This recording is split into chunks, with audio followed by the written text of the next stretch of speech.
இங்க ஒரு பொண்ணு இருக்கா. அவ பேரு ராதிகா. அவ வந்து அப்படியே பயந்துகிட்டு தூக்கத்துலேருந்து எந்திரிக்கிறா. அவளுக்கு முன் ஜென்மத்துல ஏதோ வந்து நடக்கிற மாரிலாம் அவளுக்கு கனவு வருது. அவளுக்கு ஒண்ணுமே புரியல.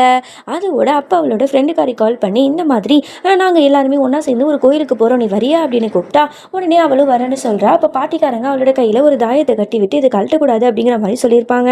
உடனே அவ ஃப்ரெண்ட்ஸ் கூட சேர்ந்துக்கிட்டு அந்த ஊருக்கு போறா. அந்த ஊருக்கு போன உடனேயே அவளுக்கு வந்து ஒரு மாதிரியான ஃபீல் ஆகுது. பழைய விஷயங்கள்லாம் வந்து வந்து போகுது. அப்பதான் பாட்டிக்காரங்க வந்து இவளுக்கு கால் பண்றாங்க. அப்ப அவளுக்கு சிக்னல் கிடைக்கல. உடனே என்ன பண்றா, ரொம்ப தூரம் போயிட்டு சிக்னல் கிடைக்குதான்னு பாக்குறா. அப்போ ஒரு பள்ளம் இருக்கு. அதுல வந்து கீழே விழ போறா. டக்குன்னு யாரோ ஒருத்தவன் ஹீரோ மாதிரி வந்து அவளை காப்பாத்திடுறான். இவனை பார்க்கும்போது முன் ஜென்மத்துல இவளோட காதலனா இருந்த மாதிரி இவளுக்கு ஃபீல் ஆகுது. இவ தேங்க்ஸ்ன்னு சொல்றதுக்குள்ள அவன் என்னன்னா நதியில வந்து வேகமா வந்து குதிச்சிடுறான். அவளுக்கு ஒண்ணுமே புரியாம பாக்குறா.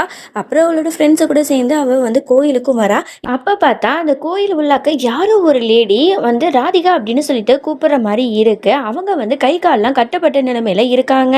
அவங்க யாரு என்னன்னு தெரிஞ்சுக்கணுமா? நெக்ஸ்ட் பார்ட் வேணும்னா கீழே லிங்க் கொடுத்துருக்கேன். இதை கிளிக் பண்ணி பாருங்க. பாய்.